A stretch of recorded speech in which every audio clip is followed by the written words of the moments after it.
West Yorkshire has the highest burglary rate in the country, and there's a particular type of break-in that started here in Bradford that's on the increase. As I've been finding out, there's a lock that's fitted to millions of homes up and down the country that can be broken in seconds. My one wish would be to get rid of all these cylinders. They're very weak. They still sell them in DIY stores.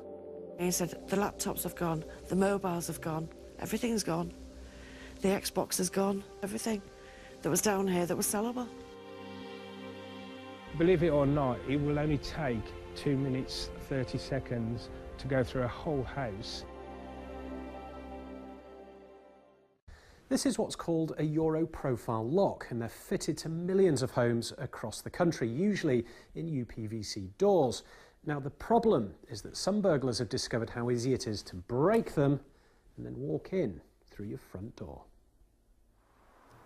Lock snapping first started in the Bradford area, and now more than a quarter of all burglaries in West Yorkshire use this method.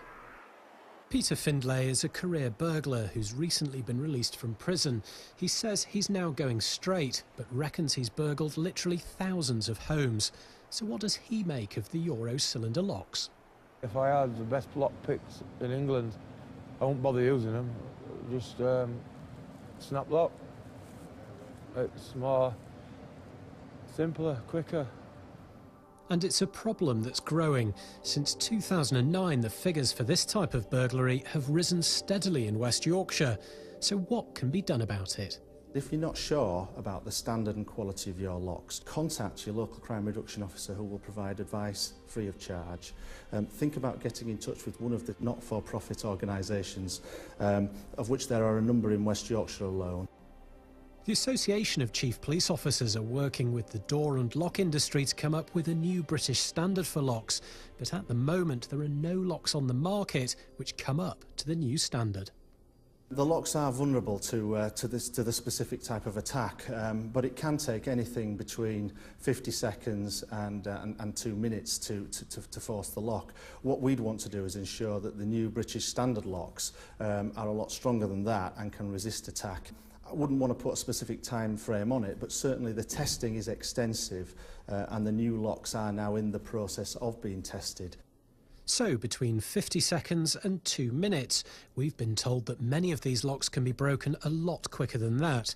Time to find out. To demonstrate just how easy it is to break into one of these locks, we've brought in a former burglar who's now a security expert, and he's going to show us how it's done, and we're going to time him. A member of the public has allowed us to test the theory on their front door. OK, the door's locked, so Michael, you're happy with what you're doing? Yeah. Now, we can't obviously show exactly how you break in, but ready when you are. OK, I'm ready. Off you go.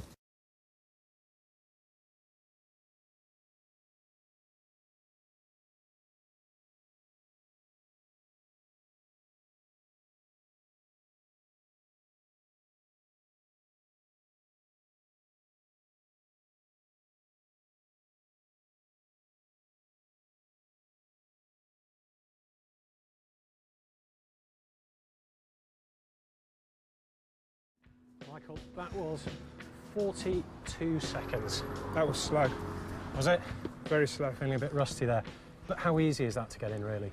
To be honest with you, I'm very, very surprised how easy it was, because that broke off the cylinder so easy, and all I had to do then is actually take the mechanism out. And, I mean, that really shows just how easy it is for someone to get in. It's amazing. Absolutely amazing. When you look at the security on the actual lock-in, and yet you can get through that cylinder so easy. Totally amazed.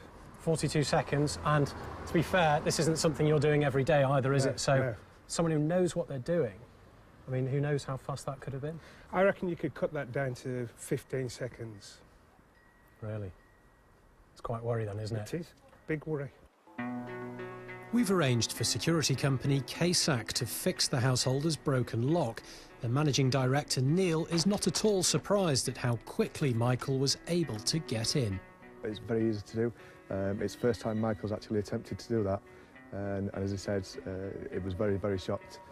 We see it day in, day out. So if you took this kind of lock out of circulation, would that go a long way to helping? Yes, that my one wish would be to get rid of all these cylinders.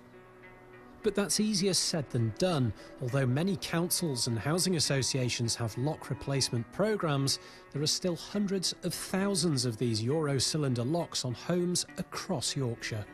Right, and I'll have a little dust around and see what I can find. Woodhouse in Leeds, and this is an increasingly familiar sight for scenes of crime officers across West Yorkshire. It was about 3 o'clock this morning, and I woke up because I heard a loud bang. So I went and woke up my boyfriend. He got up and went downstairs. We had a look outside the window, but we couldn't sort of see anyone around. So we went back to bed and didn't think much more of it. When we got up this morning to go to work, we opened the front door and we found that the outside of the front door lock had actually been sort of prized open, sort of jimmied open. And Rebecca is by no means alone. Locksmiths working for this security firm reckon they've been called out almost every day to break-ins where the lock has been snapped. The policeman came around this morning and had a look at the lock. He explained that really it was a more old-fashioned type of lock, and he was the one who recommended that we actually had the new style of lock put in. Only a couple of days after Rebecca Khan was burgled, CASAC are busy attending another lock-snapping burglary, this time in the Farsley area of Leeds. I didn't realise the extent of it until my husband came down behind me and he said, the laptops have gone, the mobiles have gone, everything's gone. The Xbox has gone, everything that was down here that was sellable. Christine had thought her locks were secure, but she certainly doesn't now. I was advised this morning that if I took it through my insurance company, they would probably do like for like. And I wasn't happy at the thought of that, because I wouldn't feel safe in this house if they put the same kind of locks back on. So I just made some inquiries and the police advised me, and that's why we've got these in. With so many locks on the market, it can be confusing. So if you're not sure about how good your locks are, the best advice is to talk to your local crime reduction officer.